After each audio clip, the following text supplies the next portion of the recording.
Welcome to Polaris Live. This is your host, Sarwar Kashmeri, with conversations on the U.S.-China relationship and its global impact as seen through the eyes of experts from around the world.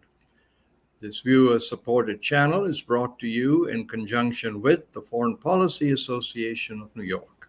We are coming to you live, so if you wish to ask questions, you may using the bulletin board on the right-hand side of the screen. We'll try and get to as many of the questions as we possibly can. My guest today is Ambassador Jorge Heine.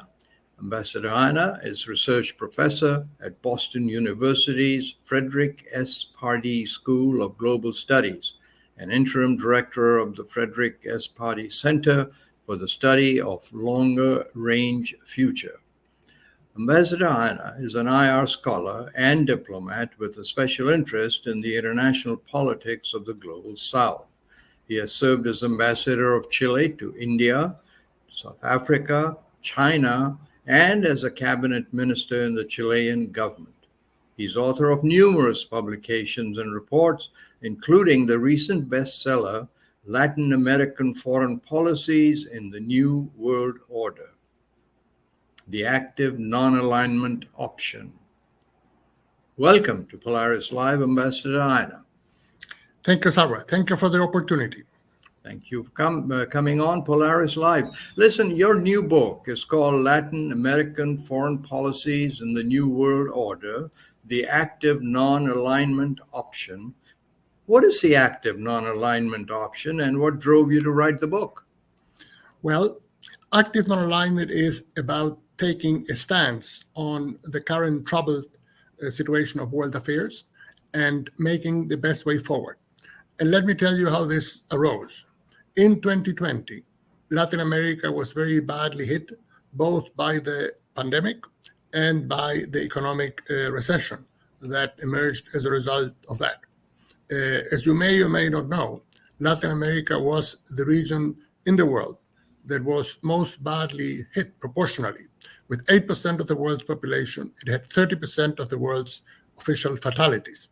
And it was also hit very badly by the ensuing recession, whereas the world economy dropped by 3.3% in 2020. Latin America's economy in the region fell by 6.6%. So that gives you an idea of how bad the region was hit. And in the midst of all this, the region also found itself between a rock and a hard place in this competition. Some refer to it as the second Cold War between China and the United States. And so countries were being pressured to do this or that, to cancel projects, and so on and so forth. And in that situation, with my colleagues, Carlos Fortin and Carlos Uminami, we decided that it was important to come up with a new approach, something that would allow our countries to deal with this very troubled situation. Right. The first Cold War was very bad for the region, and it is important to avoid a similar effect now. Well, you know, growing up in India, I will remember the splash that the non-aligned movement made during the Cold War, you know, with President Sukarno of Indonesia and Prime Minister Nehru of India. And how is what you've just described different from the older non-aligned movement, which disappeared after a while? Sure. Well, I mean, the non-aligned movement hasn't quite disappeared. It's still around, although it is a mere shadow of its former self. Now, what we did was to take a page from the traditions of the non-aligned movement that found a place for post-colonial states in the new international situation that was emerging in the 50s and 60s, and not siding with any of the superpowers, but putting their own national interests front and center and evaluating each issue on their merits, but adapting this approach to the realities of the 21st century. Now, what do we mean by this? It is important to realize that in today's world, countries in Africa, in Asia, and Latin America have a very different situation what they did 50, 60 years ago. Why do I say this? What we have seen in the past few years is a wealth shift from the North Atlantic to the Asia Pacific. Today, there are more billionaires in Beijing than there are in New York City. And that tells you much of what you need to know about the very different situation which developing countries find themselves. That's one. Number two, countries in the global south, in Africa, Asia, and Latin America, are much more proactive. The BRICS is a very good example of that. They take initiative. President Lula of Brazil brought forth a peace proposal for Ukraine. He has been very active on the Gaza issue. Brazil chairs the G20 right now, will chair the COP30 in 2025.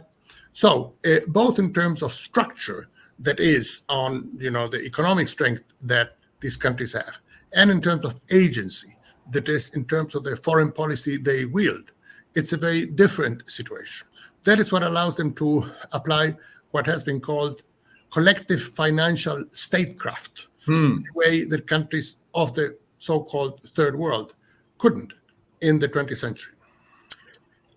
You've pointed out that the Russia-Ukraine war, in the Russia-Ukraine war, the countries of the global north responded with diplomatic and economic sanctions, whereas the global south condemned the invasion, yet refused to become implicated in any war effort. It seems to me this has a connection to the setup leading to the active non-alignment option. Can you expand on that a bit? Of course. So that is a very interesting case that you point out, Sarah. Why? Because the vast majority of the countries in the global south condemned the Russian invasion of Ukraine as a violation of international law and of the United Nations Charter. And they did so in a variety of United Nations General Assembly votes. Where they parted way with the West was when it came to the application of Western sanctions. The war in Ukraine is a very lamentable affair, but it is one war among many. Why should the whole world, 200 countries sort of gang up on Russia and apply these, economic sanctions, excluding Russia from the SWIFT system and not trading with it and so on and so forth? Was that applied in previous wars? Did that happen when the United States invaded Iraq? Did that happen in the Saudi war against Yemen? No, it didn't. So this Western exceptionalism that, certain wars, because they are taking place in Europe, are more important than others, is something at which countries in the global south look askance. You remind me of a statement that India's foreign minister made at a press conference in Europe, Jorge. The reporter asked him, why was India sitting on the fence in this Russia-Ukraine war? And his answer was, as I recall, India is not sitting on the fence. We are standing our ground. It seems to me that's another way of saying exactly what you've said, isn't it? That's right. And I must say, Foreign Minister Jaishankar, whom I know well and who was kind enough to release our book on active non-alignment in New Delhi in February of last year, he also had another phrase that it seems to me that reflects this current situation and India's position. And it was, and I'm paraphrasing, that Europe must get out of the mindset that Europe's problems are the world's problems, but that the world's problems are not Europe's. Yes. And that, it seems to me, is one of the best, definitions that has come out of the current situation. Yes, and just to add a little bit more spice to this conversation, Hoed, a well-known U.S. military professor was on Polaris Live not long ago, and he said that he wished America had not painted this war as a battle between autocracies and democracies. He said, perhaps we may have gotten much more support than we have. And I think you agree with that from what you've just said. Yes, absolutely. The trouble with that statement, of trying to underscore that somehow the war in Ukraine points out that the main cleavage in the world today is between democracy and autocracy, is that, it doesn't correspond to reality. Some of the biggest democracies in the world, say India, Indonesia, Pakistan, Brazil, Mexico, have not sided with the West on issues, say, like, sanctions on Russia and others. So, reality doesn't square with that statement. It squares much more with my argument, that is that the war in Ukraine, also now particularly, I would argue, the war in Gaza, has underscored that the main cleavage in the world is between North and South.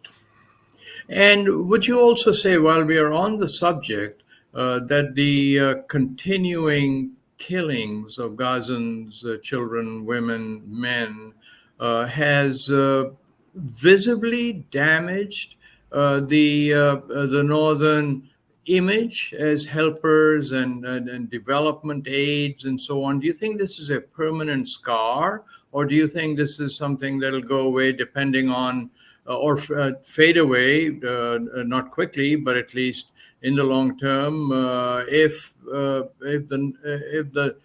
West changes the direction somewhat? I think that's an issue that confuses a lot of people. It does. I just heard that Canada, which had been a staunch supporter of Israel until now, will stop sending arms and weapons to Israel as long as the war in Gaza continues. So I think that is a welcome development. I would hope the United States would do the same, although there are no signals that will happen. But I will say this, Sarwar. Until now, I see Gaza as a real turning point. Why do I say this? Because for much of the post-World War II period, there has been a certain narrative about the West as a champion of universal human rights, and that the West would stand for defending those rights wherever they were trampled upon. Now we have a situation in which 31,000 people have been killed, 13,000 children. More children have been killed in Gaza in the past 5 months than in all wars in the world in the past 4 years. Wow. And what does the West do? Well, it doesn't do anything meaningful. Some words are uttered, but in terms of taking effective action to stop this massacre, nothing is being done. So it seems to me that is something that people in Africa, Asia, and Latin America are looking at in horror. And they are saying, well, it turns out all this talk about defending human rights was about defending human rights when it comes to Europeans. Why should the human rights of Ukrainians be more significant than those of Palestinians? And that is something that the answer, of course, is because Ukrainians are Europeans and Palestinians are not. Now, that is a very unsatisfactory answer. I want to remind our viewers, Ambassador, that Polaris Live is a non-commercial, viewer-supported channel. You can help us go by subscribing to our YouTube channel, adding your name to our mailing list at kashmeri.com. There is no cost for it, and it will really help us. And now back to our guest, Ambassador Jorge Heine. Mr. Ambassador Jorge, shifting focus to the Belt and Road Initiative, major focus of China's grand strategy. 22 Latin American countries are part of China's BRI. China's growth in trade with Latin America since the year 2000 alone goes from $12 billion to $485 billion. Chile sends 38% of its exports to China. Under BRI, the port of Chanquay, if I'm pronouncing that correctly, in Peru, will this year become the biggest and most modern port on South America's Pacific coast. These are staggering developments. I mean, this region is part of America's backyard. What's happening here, Jorge? Well, what is happening is the following.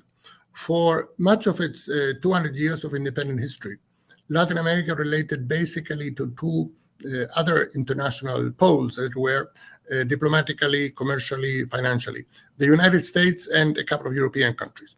Suddenly, in the course of the past 20 years or so, in the current century, a third player has come into this mix, and that is China, as reflected in the figures that you just mentioned. So now, one may have different opinions about the role that China is playing in Latin America. But the fact is that it's here, it is here to stay, and in strictly international relations terms, it is better to have more partners than to have fewer ones. It gives you more options. It diversifies the alternatives that you have.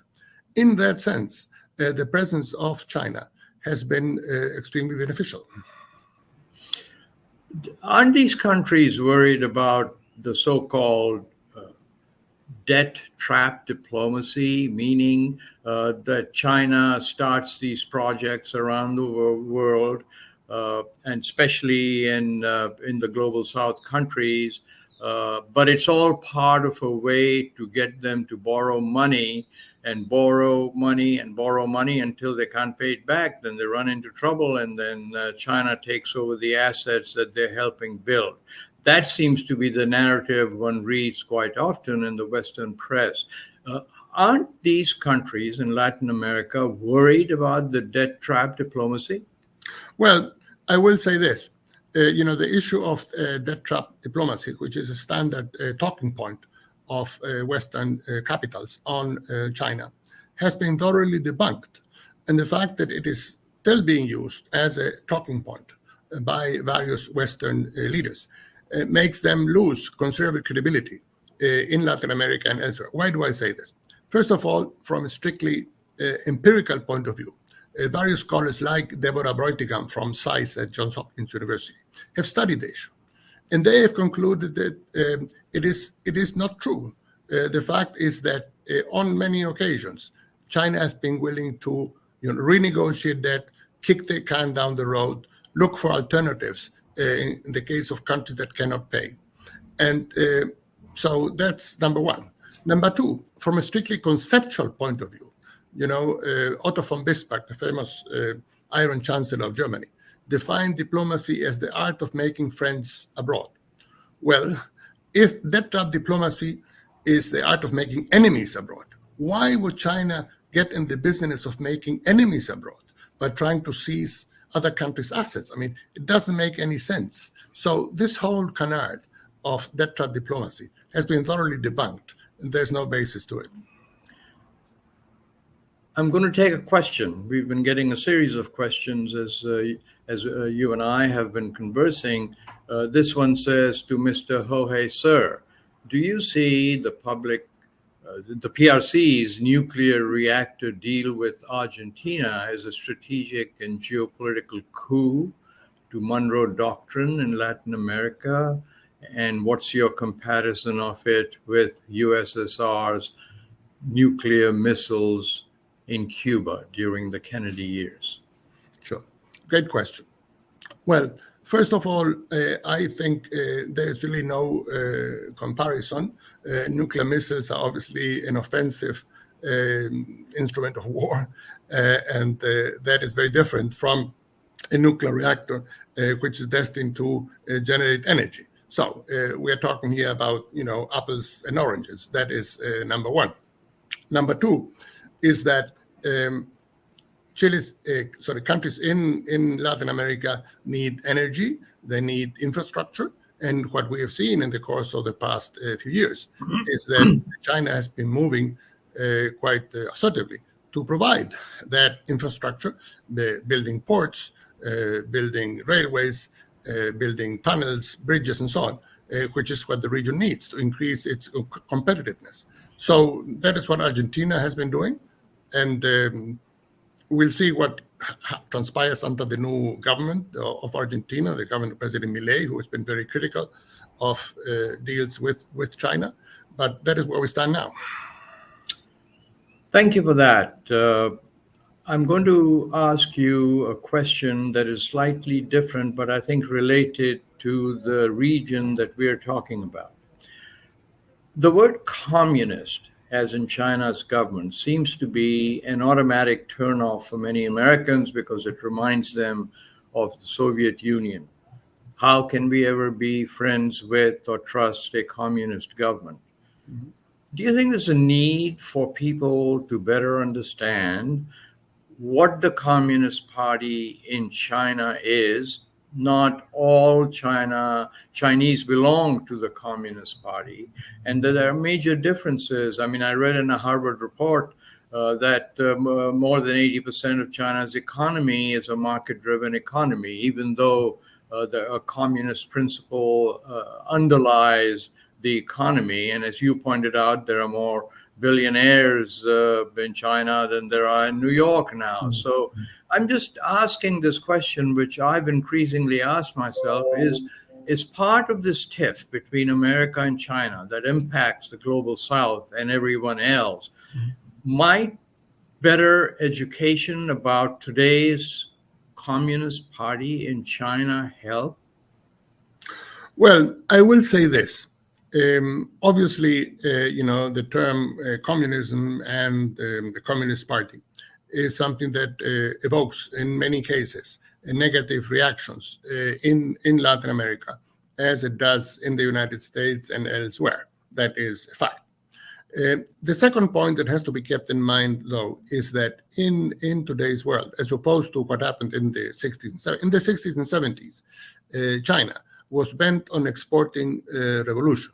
And I remember at university, there were groups that distributed Mao's Little Red Book and argued for, peasant uprisings and so on and so forth.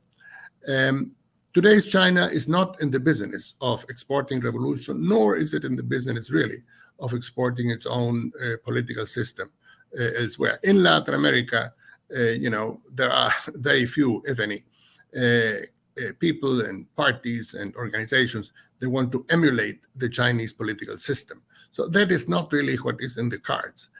What is in the cards is the possibility of establishing a working relationship with a country that offers much in terms of trade, in terms of technology, in terms of investment, and that has already had, as I said, in economic terms, people talk about the China boom that took place from 2003 to 2013, which was very beneficial for Latin America.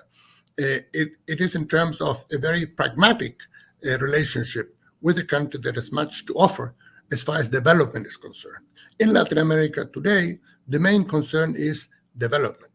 The reason for this is that the region has not been performing up to par in terms of its economy. It has been growing at low rates. There are still many significant poverty issues and unemployment issues that need to be tackled. On that front, associating ourselves with China on a variety of fronts, as we have with the United States and as we have with Europe, this is, it's a pluralistic world, is something that offers alternatives, and they are being taken advantage of.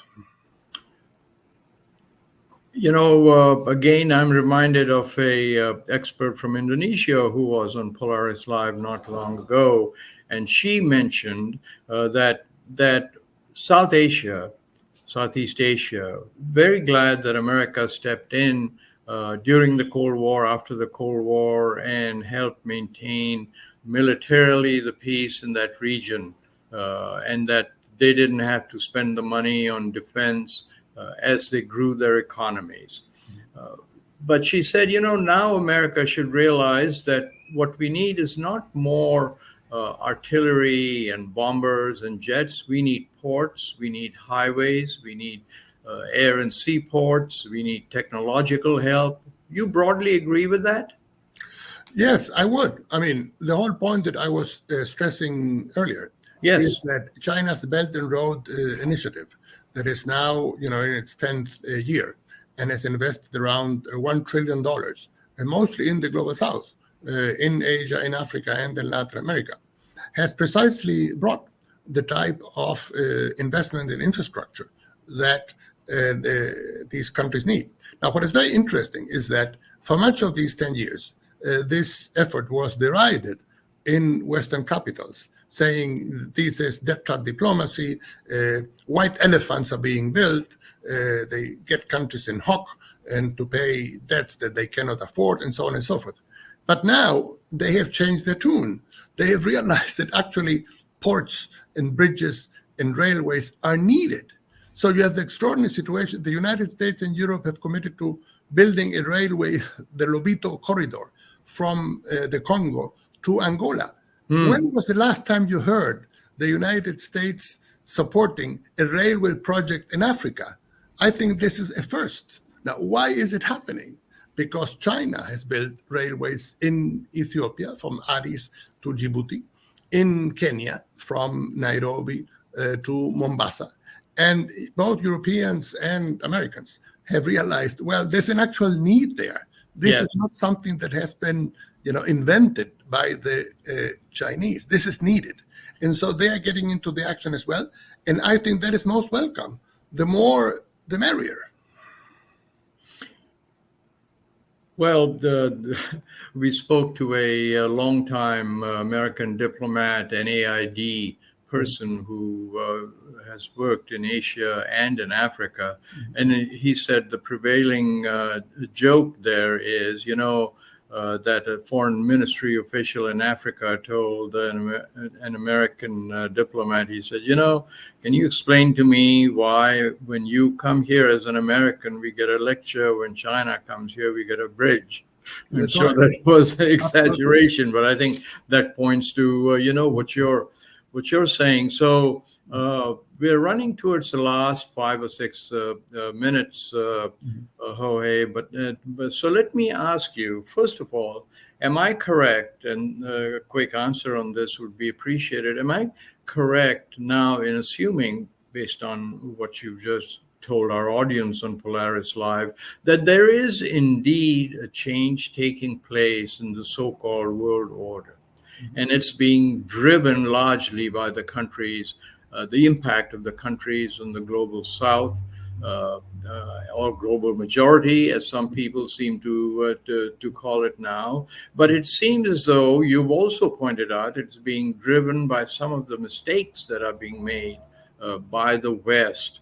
But I don't see America disappearing or subscribe to this theory of America, fading away, because we have the largest markets in the world, our bond market, the foreign currency market. That's not what you're saying, right? You're just saying that there is going to be a change in the world order, and we need to realize that, and America needs to capitalize on that realization. Am I correct there? Absolutely. And look, let us be clear. The United States is still the biggest economy in the world. It is by far the biggest military power in the world, and it isn't going anywhere. So that is not the issue. The issue is that countries in the global south, as I said earlier, in Africa, Asia, and Latin America, particularly in Asia, I would argue, have come to the fore in a way that we have not seen before. We see entities like the Asian Investment and Infrastructure Bank, based in Beijing, with $100 billion in capital. We see the New Development Bank, the so-called BRICS Bank, based in Shanghai, with $50 billion in capital. We see initiatives like the Belt and Road Initiative that has spent $1 trillion in 10 years now. These are major developments. This is what has been referred to as collective financial statecraft that were not there, 50, 60 years ago. They've only emerged the past few decades. And those are facts on the ground. And it seems to me that to pretend that they do not exist is not a good strategy. Now, what I would say is that it seems to me that Europe and the United States, instead of using these talking points about diplomacy and so on, what they should do, and to some extent this is what is happening, they should go out and compete and present better development projects than China does. The United States has in many areas better technology, bigger companies, more significant, very well-trained professionals to do that. The reason China is building so much infrastructure in Latin America, among other things, is because U.S. companies will not participate in tenders and in the bids that are put up for them. They just don't. So it seems to me the United States is so much going for it, and it should compete for these projects and to push for development in the global south, rather than try to block China or pretend that those infrastructure needs are not there. And my last question to you would be that it seems as though that the ground is getting prepared if the tiff between China and the United States can be ameliorated. The ground is being prepared for both of the countries to work together to do this infrastructure development in the global south, wouldn't you say? Because both countries, America and China, seem to be heading into a little bit of, not a little bit, but substantial headwinds as far as the economies are concerned. So working together, how much could they not achieve? Absolutely. And let me give you an example. There's something called the Inter-American Development Bank. Indeed. That could play a very significant role in this in Latin America. Yet, sadly, in the course of the past few years, we have seen quite a tiff within the bank between the United States, that is, the major shareholder. China is only, is a member, but basically an observer with a very small share of the shares. But various attempts and bills have been submitted to Congress to block and make it difficult for China to continue to be part of the bank and contribute to the project. All of this is very unhelpful. I fully agree with you. The way forward is by working together rather than against each other. Well, Ambassador Jorge Heine, unfortunately, we've run out of time. I could sit here and converse with you for a long time. But I want to really, really thank you for appearing on this program, your forthright comments, and I hope you'll come back and see us again. Thank you for the opportunity. Well, and with that, we end today's program. I want to thank our viewers from around the world. Please join us again on Polaris Live as we continue to explore the most consequential relationship in the world today between the United States and China and how it impacts the world. Until then, goodbye.